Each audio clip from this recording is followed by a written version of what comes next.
साथ सभी को जय जोहार। एक दो नारा लगा लेते हैं। एक तीर एक कमान, एक तीर एक कमान। बोलिए बाबा साहब अम्बेडकर की, बोलिए बाबा साहब अम्बेडकर की, बोलिए बिरसा मुंडा की, बोलिए टाट्या भील की, बोलिए ख्वाजा नायक की। आज महाराष्ट्र के जलगांव जिले के चोपड़ा तहसील में आदिवासी सत्ता संपादन परिषद इस कार्यक्रम में वंचित बहुमत, वंचित बहुजन अखाड़ी और बाबा साहब अम्बेडकर जी के पोते प्रकाश जी अम्बेडकर, साथ ही भारत आदिवासी पार्टी के प्रदेश अध्यक्ष और दोनों पार्टियों के पदाधिकारीगण इस पंडाल में विराजमान एसटी, एससी, ओबीसी, माइनॉरिटी और साथ ही मानवता में विश्वास करने वाले अन्य समुदाय के लोग, आप सभी को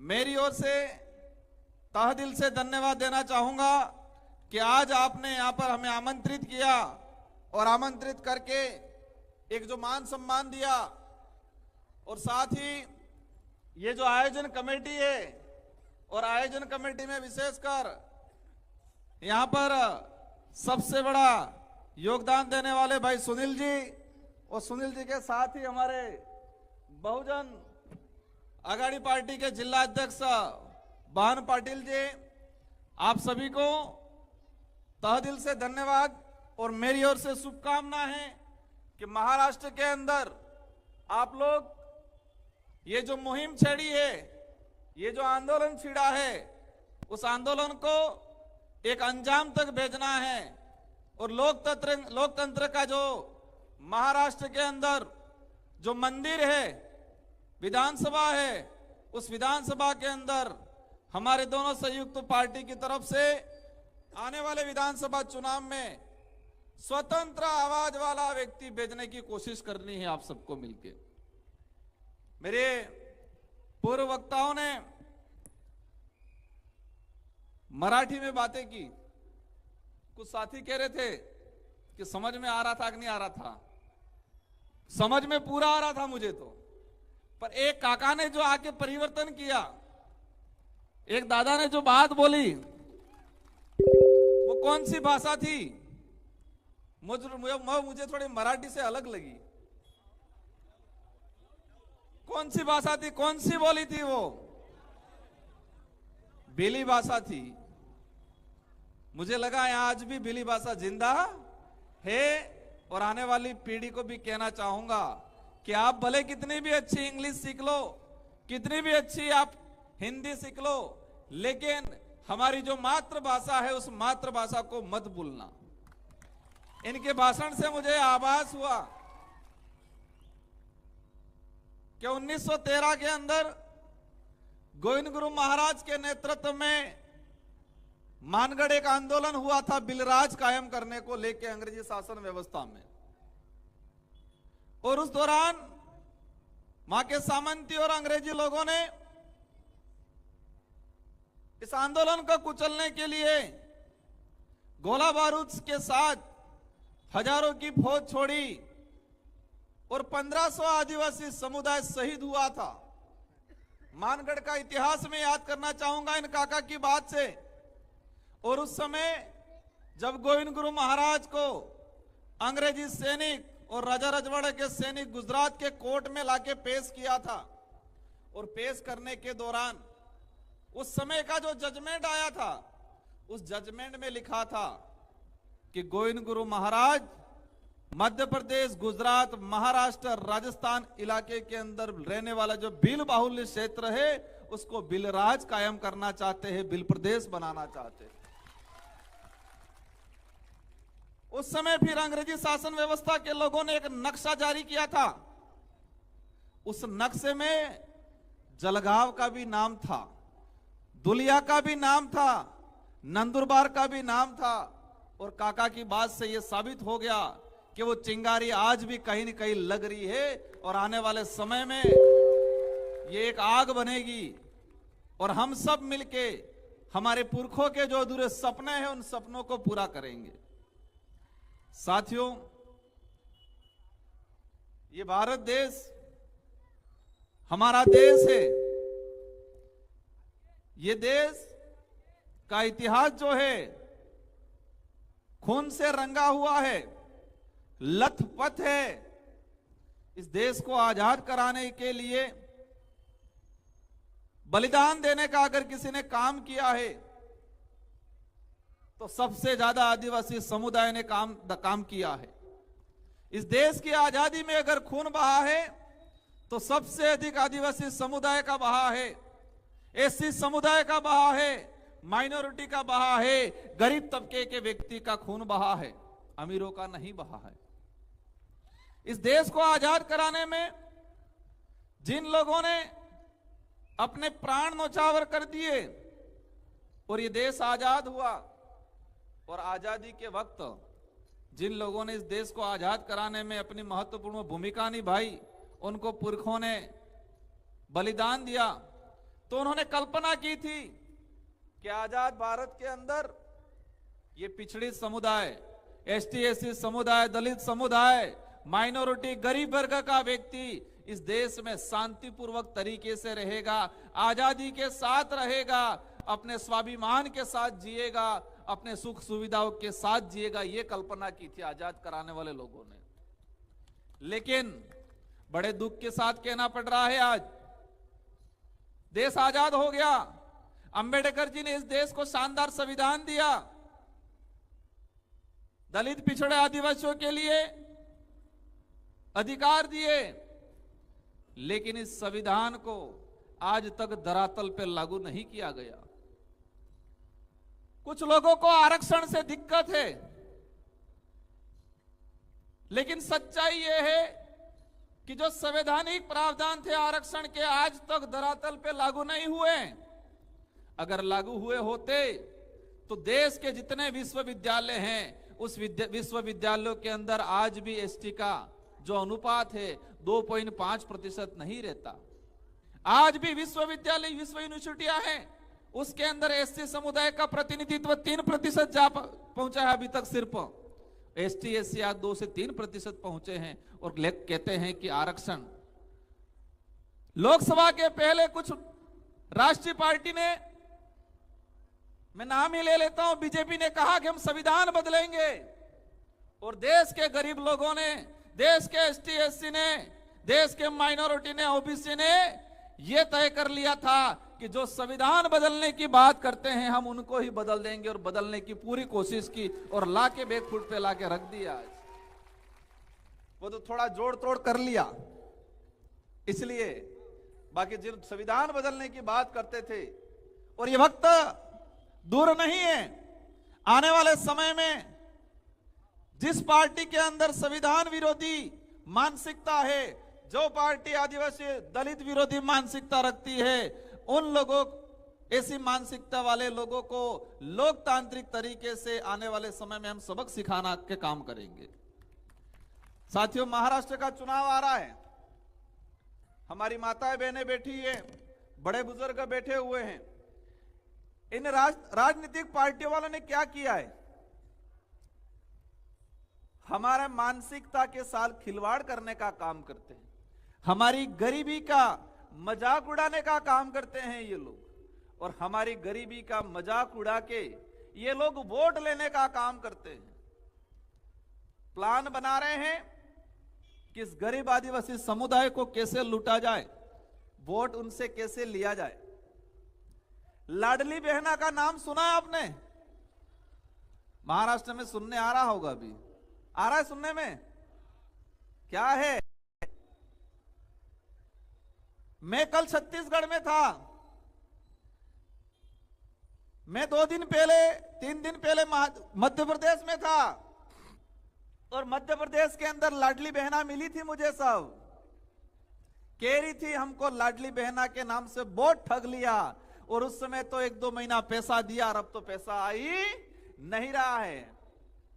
तो भाजपा ने पॉलिसी बनाई है कि लाडली बहना के नाम से मध्य प्रदेश के आदिवासी दलितों को बेवकूफ बनाया, लाडली बहना के नाम से मध्य प्रदेश की हमारी बहन बेटियों के साथ खिलवाड़ करके वोट लेके सत्ता में बैठ गए। वही फॉर्मूला महाराष्ट्र में लाने की कोशिश कर रहे हैं ये लोग। लेकिन मैं मेरी लाडली बहना को कहना चाहूंगा, लाडली बनो नहीं बनो, लेकिन स्वाभिमानी जरूर बनना आप लोग। मुझे चाहिए कि मेरी बहन बेटियां स्वाभिमानी बने। कैसी बने? स्वाभिमानी। और स्वाभिमानी ऐसी बनना है, कह देना है कि आप राजकोष से, हमारे से टैक्स वसूल के आपने राजकोष इकट्ठा किया है, और उसी राजकोष से अगर कुछ योजना देते हो तो स्वागत है, लेकिन हमारा स्वाभिमान हम नहीं खोएंगे, ये एहसास कराना है इस बार। इनको लगना चाहिए, क्योंकि नया नया ट्रेड लाते हैं ये, हर बार नया नया ट्रेड लाते हैं। अभी बिरसा मुंडा जी को लाए, बिरसा मुंडा जिन्होंने 25 साल की उम्र में अंग्रेजों की हालत खराब कर दी थी और अपनी जान गंवाई बिरसा मुंडा जी ने। बिरसा मुंडा जी का इतिहास था एनसीईआरटी के किताब में, उस इतिहास में लिखा था बिरसा मुंडा जी का संघर्ष।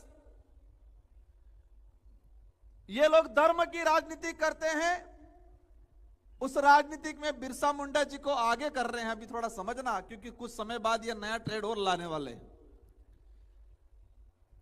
बिरसा मुंडा जी के उपदेश थे कि आदिवासी समुदाय की धर्म व्यवस्था, पूजा पद्धति, रहन सहन, बोली भाषा सारे धर्मों से अलग है।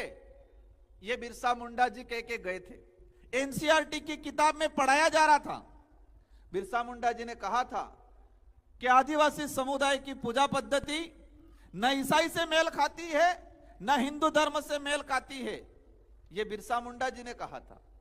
अब उन्होंने क्या किया, 2024 के अंदर एनसीईआरटी के पाठ्यक्रम में बिरसा मुंडा जी का इतिहास मिटा दिया और 2 लाइन में लिख दिया कि बिरसा मुंडा जी सिर्फ हिंदू धर्म की बात करते थे। हम धर्म विरोधी नहीं है, हम हर धर्म का सम्मान करते हैं, लेकिन जो धर्म की आड़ में राजनीति करके समाज को लड़ाने का काम करते हैं, देश को लूटने का काम करते हैं, ऐसे लोगों को सबक सिखाना है, इसलिए हमें बात करनी पड़ती है।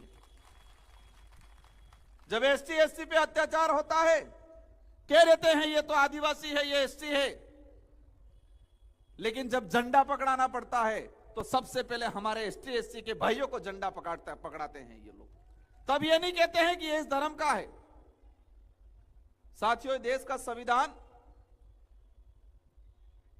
हर व्यक्ति को अपने विवेक, अपनी इच्छा के अनुसार धर्म अपनाने का स्वतंत्रता देता है, आजादी देता है उसको। मैंने एक चीज देखा, आपके महाराष्ट्र का जो पाठ्यक्रम है, जो स्कूलों में पढ़ाया जाता है, इन पाठ्यक्रम में अंबेडकर जी को लेके कितना दे रखा है सिलेबस। ये शेड्यूल 5 का एरिया है, 5वीं अनुसूची का इलाका है। क्या उन पाठ्यक्रम में 5वीं अनुसूची के बारे में पढ़ाया जा रहा है? जो 300 साल पहले हमारे इस इलाके के अंदर खाजा नायक हो गया, हमारा मध्य प्रदेश से सटा हुआ टाटा व्हील हो गया, इनका इतिहास इस पाठ्यक्रम में पढ़ा रहे हैं ये लोग। आजादी के बाद भीमराव अंबेडकर जी ने आपके इसी महाराष्ट्र नागपुर में 3 से 4 लाख लोगों के साथ बौद्ध धर्म अपनाया था। क्या ये इतिहास पढ़ा रहे पाठ्यक्रम में? ये बात किसी पाठ्यक्रम में पढ़ाई जा रही है क्या? न एनसीईआरटी के पाठ्यक्रम में पढ़ाई जाती है, न महाराष्ट्र का पाठ्यक्रम में पढ़ाई जाती है, न राजस्थान के पाठ्यक्रम में पढ़ाई जाती है। ये लोग 6 से 7 हजार साल पुरानी काल्पनिक बातें पाठ्यक्रम में पढ़ाते हैं, लेकिन हमारा जो इतिहास, हमारे पुरखों का 200 साल पुराना इतिहास नहीं पढ़ाते हैं ये लोग। 7,000 साल पुराना इतिहास जरूर पढ़ा रहे हैं, 6,000 साल पुरानी काल्पनिक बातें पढ़ा रहे हैं हमारे बच्चों को, लेकिन 200-300 साल पुराना हमारा जो वास्तविक इतिहास है, उस इतिहास को नहीं पढ़ाया जा रहा है। ये शिवाजी महाराज की कर्मभूमि है। इन लोगों ने शिवाजी महाराज को आगे करने का काम किया, लेकिन शिवाजी महाराज की आइडियोलॉजी क्या थी, शाहूजी महाराज की आइडियोलॉजी क्या थी, वो क्या चाहते थे, इस पे काम नहीं कर रहे। सिर्फ राजनीति करने के लिए उन्होंने आगे किया। शिवाजी महाराज का संबंध कई लेखक अलग अलग तरीके से बताते हैं, और मैं आपकी जानकारी में डाल दूं कि शिवाजी महाराज का जिस तरह से यहाँ के बिलों का इतिहास मेवाड़ से मिलता है, इसी तरह शिवाजी महाराज का भी इतिहास राजस्थान के मेवाड़ से मिलता है। यह सच्चाई है, लेकिन इस सच्चाई को नहीं पढ़ाएंगे। और इसीलिए शिवाजी महाराज जब राजा बने, उन्होंने कई युद्ध लड़े, सारे युद्ध लड़के वो राजा बन गए थे, लेकिन उनका राज तिलक नहीं किया गया। 16 साल तक राज तिलक नहीं किया गया। क्यों नहीं किया गया राज तिलक? बनारस से पंडित जी को बुला के फिर राज तिलक करना पड़ा।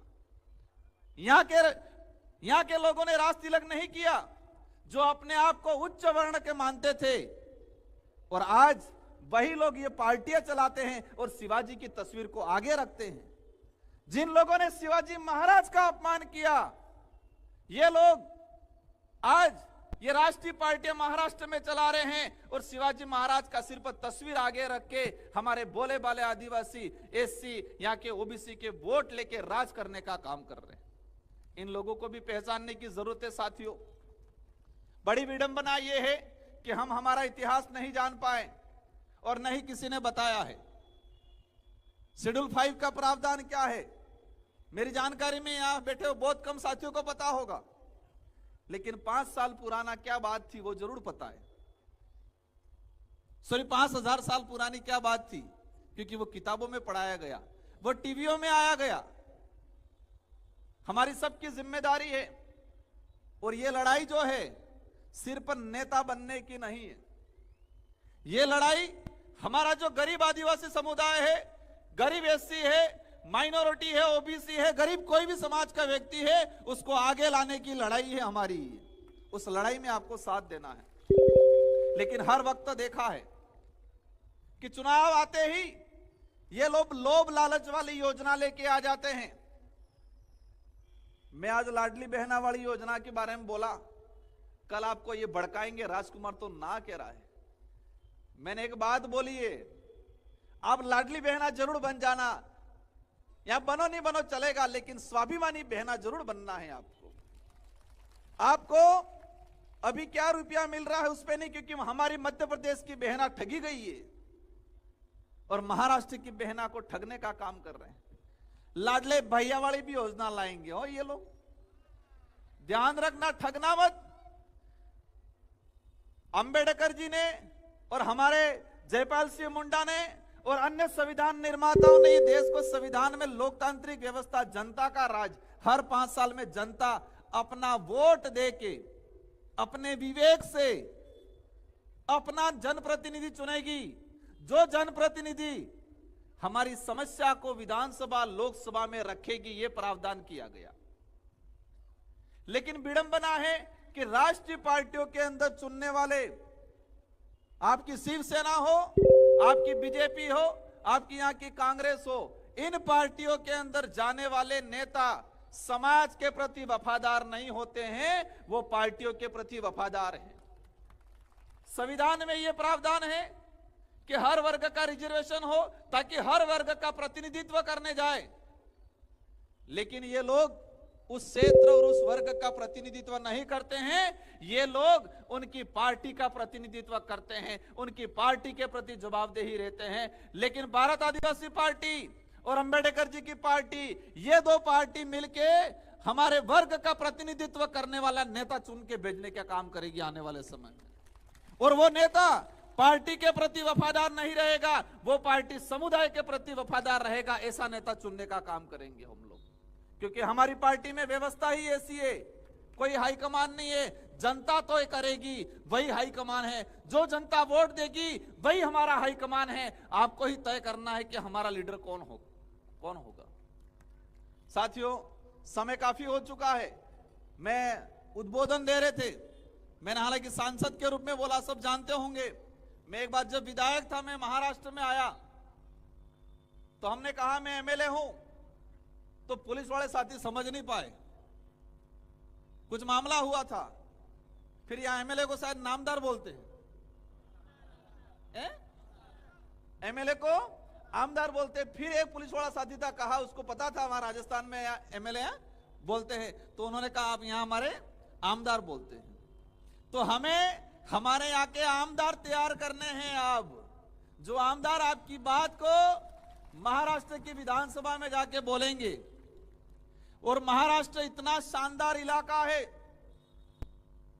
ये शिवाजी महाराज अंबेडकर जी की कर्म जन्मभूमि है, लेकिन इस धरती को, इस राज्य को बदनाम कर दिया है कुछ लोगों ने। हमारे राजस्थान के अन्य राज्य के लोग क्या देखते हैं, महाराष्ट्र में बिना पेंदे वाली पार्टियां ज्यादा है, यूं कहते हैं, जो कब दल बदल लेती है, कब तोड़ देती है पार्टियां, कौन सा विधायक कौन सा सांसद कहां घुस जाता है, कोई पता नहीं चलता है। लेकिन मैं उम्मीद करूंगा आपसे और इस मंच से महाराष्ट्र की सारी जनता को कि इस बार ये एहसास कराना है कि नेता पलटू हो सकते हैं, लेकिन जनता पलटने वाली नहीं है। जनता इस बार महाराष्ट्र चुनाव में इन नेताओं को, इन राष्ट्रीय पार्टियों को, इन बीजेपी, शिवसेना, कांग्रेस को यह एहसास कराएगी कि ये लोकतंत्र है, ये राजतंत्र नहीं है और न ही ये पलटू तंत्र है। ये एहसास कराना है इस चुनाव के अंदर, ये आपसे उम्मीद है। और अवश्य मेरी बात को, हमारे पूर्व वक्ता ने जो बात बोली और आगे आने वाले जो वक्ता हमारे प्रकाश जी बात बोलेंगे, इस बात को यहाँ आपने सुन लिया, इससे काफी नहीं होगा। इस बात को घर घर तक ले जाना है, इस बात को परिवार परिवार, गांव गांव तक ले जाना है और ये लोकतंत्र की ताकत का एहसास कराना है। लास्ट में एक बात और बोलना चाहूंगा, महाराष्ट्र के अंदर पूंजीवादी चुनाव बना रखा है इन लोगों ने। कौन सा चुनाव बना रखा है? 5 साल लूटते हैं और चुनाव से 10-15 दिन पहले पैसा बांटने का काम करते हैं, कुछ सामग्री बांटने का काम करते हैं।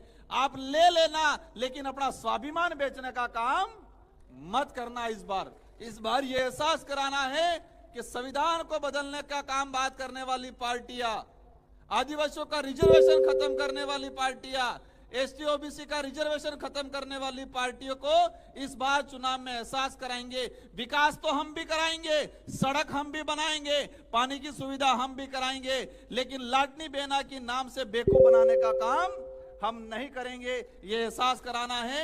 इन्हीं शब्दों के साथ आप सबको धन्यवाद, आभार। जय जोहार, जय भीम, जय संविधान, जय बिल प्रदेश।